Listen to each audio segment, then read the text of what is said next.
Hello everyone. इस class में हम लोग एक नया चैप्टर स्टार्ट करेंगे and this is the light. Light में हम लोगों को क्या क्या देखना है। सबसे पहले तो आपका डिफरेंट टाइप्स के मिरर देखने हैं और उन मिरर्स में कौन कौन से टर्म्स रिलेटेड हैं वो देखना है आपको। इसके बाद आपका प्लेन मिरर है, प्लेन मिरर के बाद आपका स्पेरिकल मिरर, और स्पेरिकल मिरर में there are two types of mirror, one is concave mirror and second one is the convex mirror. किस तरीके से इसमें इमेज का फॉर्मेशन होता है वो सब पूरा इस लाइट के चैप्टर में हम लोगों को देखना होगा। तो सबसे पहले स्टार्ट करते हैं light. What is the light? Light को कैसे डिफाइन किया जा सकता है? अगर इस रूम में अगर सारी लाइटें बंद कर दी जाएं, स्विच ऑफ कर दी जाएं, तो यहाँ पर विजिबिलिटी क्या हो जाएगी? विजिबल कोई चीज़ आपको विजिबल नहीं होगी। दैट मीन्स ये एक ऐसा मीडियम है जिसकी वजह से हम जो आसपास की चीज़ें हैं उनको देख सकते हैं। तो लाइट को डिफाइन करना हो तो light it is the form of energy by which we can see the different object around us. जो भी हमारे आसपास की चीज़ें हैं उनको हम विजिबिलिटी इसी वजह से हो पाती है कि उस लाइट की वजह से ही हमारी विजिबिलिटी हो पाती है। Second one is the reflection of light. Reflection of light क्या होता है आपका? सपोज ये अगर वॉल है, बोर्ड है, इस पर एक अगर आप बॉल से स्ट्राइक करते हैं तो बॉल क्या होगा? बॉल आएगी और उसके बाद फिर वापस बाउंस बैक कर जाएगी। तो सेम इसी तरीके से आपका लाइट भी अगर किसी सरफेस पर इंसिडेंट की जाती है, स्ट्राइक की जाती है, तो क्या होगा? वो बाउंस बैक करके फिर से सेम मीडियम पर आ जाएगी। तो इस फिनोमिना को रिफ्लेक्शन ऑफ लाइट बोलते हैं। तो the return of light into the same medium after striking a surface is called the reflection of light. Next आपका डिफरेंट टाइप्स की आपकी बॉडीज़ होती हैं। जैसे आपका सन हो गया, सन के अलावा आपका बल्ब हो गया। तो ये खुद लाइट को इमिट करते हैं। जो लाइट को खुद इमिट करते हैं that bodies is known as a luminous body.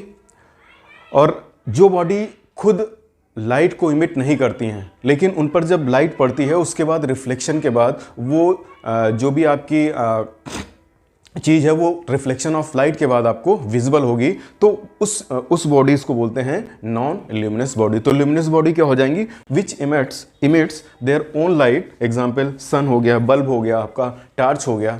और नॉन ल्यूमिनस बॉडी कौन सी होगी? Which do not produce their own light. That means example आपके टेबल हो गया, वॉल हो गया, एक्सेट्रा हो गया आपका। नेक्स्ट आपका है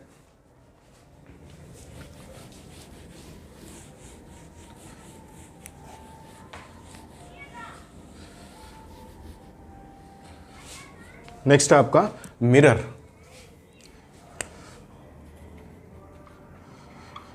मिरर में क्या होता है आपका? मिरर में कोई भी आपका अगर ग्लास है तो ग्लास की थिकनेस आपकी बहुत कम रखते हैं। 3 mm की थिकनेस की आपकी ग्लास होगा और इसमें एक साइड आप क्या करते हैं?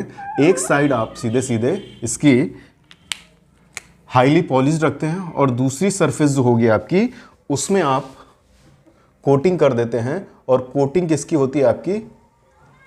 सपोज ये ग्लास है आपका और इस ग्लास में आपने एक साइड तो आपका हाईली पॉलिश्ड है और दूसरे साइड आपने कोटिंग कर दी है।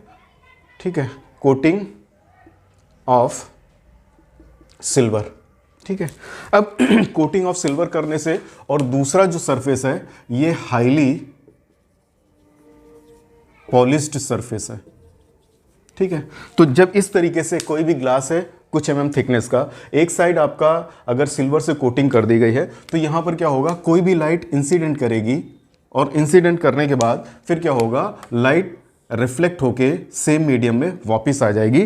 तो ये तो होता है रिफ्लेक्शन। तो मिरर क्या हो जाएगा? जो भी ग्लास है उसमें एक साइड आपने कोटिंग कर दी है और दूसरे साइड आपका हाईली पॉलिश्ड है। तो ये जो आपका स्ट्रक्चर है इसको बोलते हैं मिरर। अब ये तो आपका प्लेन मिरर हो गया।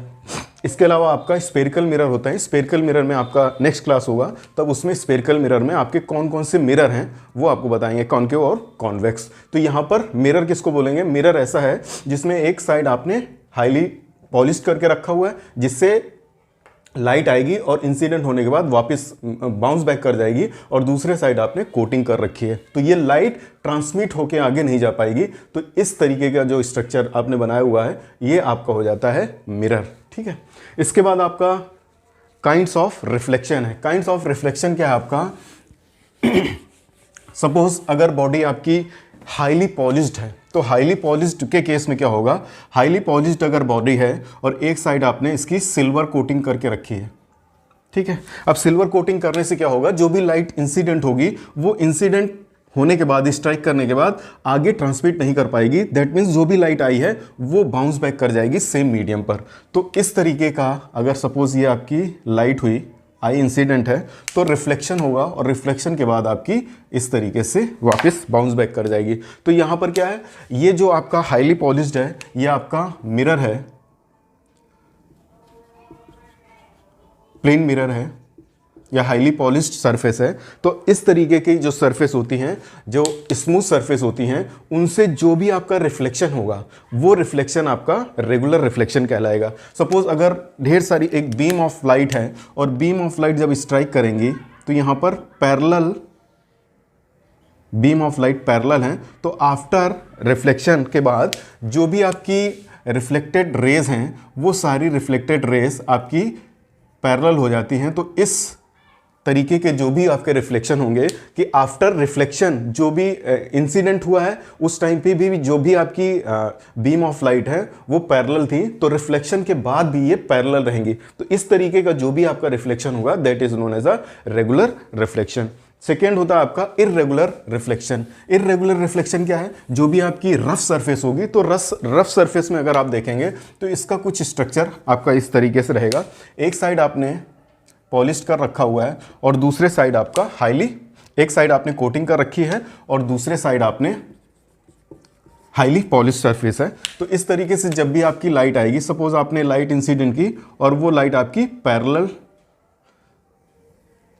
बीम ऑफ लाइट थी, लेकिन रिफ्लेक्शन के बाद ये जो लाइट्स हैं ये पैरेलल नहीं रहेंगी, ये रिफ्लेक्शन के बाद आपकी अलग अलग डायरेक्शन में रिफ्लेक्ट हो जाएंगे। तो इस तरीके का जो भी आपका रिफ्लेक्शन होगा that is known as a irregular reflection. Regular reflection कहां पर मिलता है आपका, स्मूथ सरफेस जो होंगी उन सरफेस से रेगुलर रिफ्लेक्शन मिलता है, और जो भी आपकी रफ सरफेस होंगी, रफ सरफेस में जो भी आपका रिफ्लेक्शन होगा that is known as a irregular reflection. Some terms related with reflection. Reflection में कौन कौन से टर्म्स हैं वो अब देखते हैं। सपोज अगर यहां पर आपकी एक सरफेस थी और इस सरफेस पर एक सरफेस है आपकी, और इस सरफेस पर आपका ये सपोज मान लिया आपने प्लेन मिरर है, तो कौन कौन से टर्म इससे रिलेटेड होंगे। तो सपोज रे ऑफ लाइट है, this is the ray of light incident हो रही है और इसके बाद रिफ्लेक्ट होके वापस जा रही है। तो किस तरीके से कौन कौन से टर्म है, तो पहला क्या है, इंसिडेंट रे। इंसिडेंट रे क्या है आपका, the light ray striking on a reflected surface is known as a incident ray. That means this is the incident ray. What is the point of incidence? Point of incidence क्या है, जो ये reflected, ये जो आपकी incident ray है, जिस point पर आपका इंसिडेंट होगी that point is known as a point of incidence. The point at which the incident ray fall or strike that is known as a point of incidence. Next है reflected ray. Reflected ray क्या है, after striking the ray bounce back to the same medium, that ray is known as a reflected ray. This is the reflected ray. The light ray obtained after reflection that is known as a reflected ray. Normal क्या होता है आपका, suppose ये surface है और इस surface पर, ये सरफेस थी और इस सरफेस पर लाइट इस तरीके से स्ट्राइक कर रही है और स्ट्राइक करने के बाद आपका रिफ्लेक्शन इस तरीके से हो रहा है। तो ब्लू वाला जो है आपका this is the incident ray and this is black जो आपका है दिस इज द रिफ्लेक्टेड रे। तो इस सरफेस पर जो भी आप परपेंडिकुलर ड्रॉप करेंगे, परपेंडिकुलर ड्रॉन करेंगे, उसको बोलते हैं नॉर्मल। तो जो ये सरफेस है आपकी, इस सरफेस पर जो आपने इसके परपेंडिकुलर ड्रॉप किया हुआ है, perpendicular, this is the normal, this is the normal. The perpendicular drawn to the surface at the point of incidence is known as the normal. Next one is the angle of incidence. ये reflected incident ray है, this is the reflected रे। तो incident और normal के बीच जो angle बनता है that is known as a angle of incident, और इसको हम आई से रिप्रेजेंट करते हैं। इसके बाद आपका रिफ्लेक्टेड रे एंड नॉर्मल के बीच में जो एंगल बनता है that is known as a angle of reflection. तो the angle between the normal and reflected ray is known as a angle of reflection. Plane of incidence and plane of reflection. Plane of incident, suppose ये आपकी light थी, light incident कर रही, तो ये जो board है आपका, इस बोर्ड के पैरेलल आपकी लाइट इंसिडेंट हो रही है और इसी पर आपने नॉर्मल ड्रॉप किया हुआ है। तो ये जो प्लेन होगा, जो ये प्लेन है जिस पर आपका लाइट इंसिडेंट हो रही थी और जो नॉर्मल आपने ड्रॉप किया था, this is known as a plane of incident. The plane containing the incident ray and normal is known as a plane of incident. And same इसी तरीके से प्लेन ऑफ रिफ्लेक्शन क्या हो जाएगा जो ये प्लेन है आपका, जिसमें आपका नॉर्मल और रिफ्लेक्शन, जिस तरीके से ये नॉर्मल है और ये आपका रिफ्लेक्शन है, ये जो आपका नॉर्मल और रिफ्लेक्शन जो प्लेन जिस प्लेन पर होगा, that plane is known as a plane of reflection. The plane containing the reflected ray and normal is known as a plane of reflection. Next है आपका law of reflection. Law of reflection में आपके there are two laws.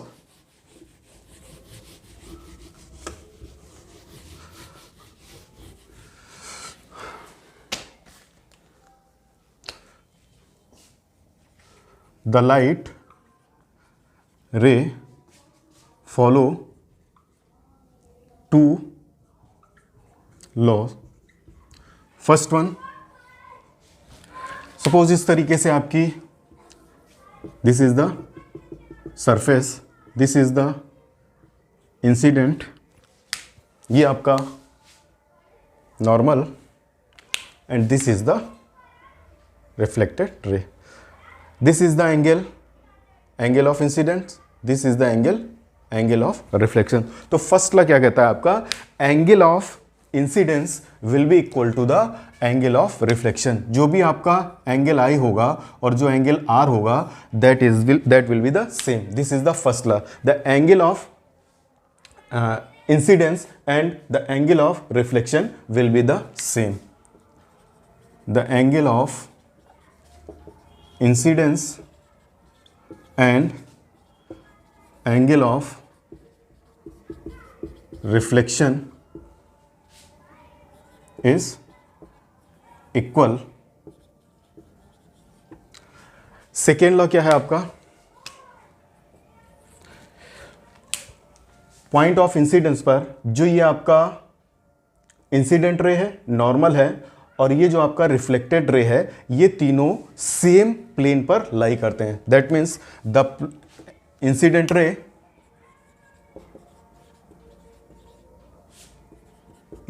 रे comma normal and reflected ray lies on the same plane. This is the second law. First law क्या आपका, angle of incidence और angle of reflection same रहता है, और second है जो इंसिडेंट रे है, नॉर्मल है, और जो आपका रिफ्लेक्टेड रे है वो पॉइंट ऑफ इंसिडेंस पर एक प्लेन पर होगा आपका। ये आपके दो लॉ हैं। अब इसी से रिलेटेड आपका तीसरा एक और बन जाता है, बट है दो ही लॉ। दूसरा क्या है, अगर आपका यहां पर कोई रे ऑफ लाइट, अगर यहां पर देखें, ये आपकी सरफेस थी, इस सरफेस पर इंसिडेंट इस तरीके से हो रहा था और रिफ्लेक्टेड आपका इस तरीके से हो रहा है, दिस इज द नॉर्मल। अगर इंसिडेंट एंगल आप कम करते जाएं, दैट मीन्स आई की वैल्यू अगर कम कर रहे हैं, तो इससे क्या होगा, जो आर है आपका, सपोज आई की वैल्यू आप कम करेंगे तो फर्स्ट लॉ के अकॉर्डिंग क्या होता है आपका, एंगल ऑफ इंसिडेंस और एंगल ऑफ रिफ्लेक्शन सेम होना चाहिए। तो यहाँ पर जैसे जैसे आप कम करेंगे तो रिफ्लेक्टेड एंगल जो होगा, एंगल ऑफ रिफ्लेक्शन, उसकी वैल्यू भी आपकी कम होती जाएगी। तो जैसे जैसे आप इसकी वैल्यू कम करते करते करते आप एक ऐसी कंडीशन आ जाए कि ये जो लाइट थी आपकी, इंसिडेंट लाइट थी, ये आपकी परपेंडिकुलर टू द सरफेस हो जाए, दैट मीन्स ये नॉर्मल हो जाए। और नॉर्मल के केस में जो एंगल आई होगा ये हो जाएगा जीरो, और जब जीरो होगा that means according to the first law, angle of incidence and angle of reflection दोनों सेम होते हैं। तो यहाँ पर आई और आर की वैल्यू जीरो हो जाएगी। दैट मीन्स नॉर्मली अगर किसी सरफेस पर आपकी लाइट रिफ्लेक्ट, आपकी इंसिडेंट होती है, तो बाउंस बैक करने के बाद फिर से वापस इसी तरीके से वापस चली जाएगी। तो इस तरीके से अगर किसी भी सरफेस पर, स्मूथ सरफेस पर, ये आपका नॉर्मल अगर इंसिडेंस रे होती है तो जो रिफ्लेक्शन के बाद आपका उसी पाथ को रिट्रेस कर जाती है, उसी पाथ को फॉलो करते हुए वापस फिर उसी पाथ को फॉलो करते हुए सेम रिफ्लेक्ट हो जाती है। तो इस तरीके से ये लॉ हैं आपके लाइट के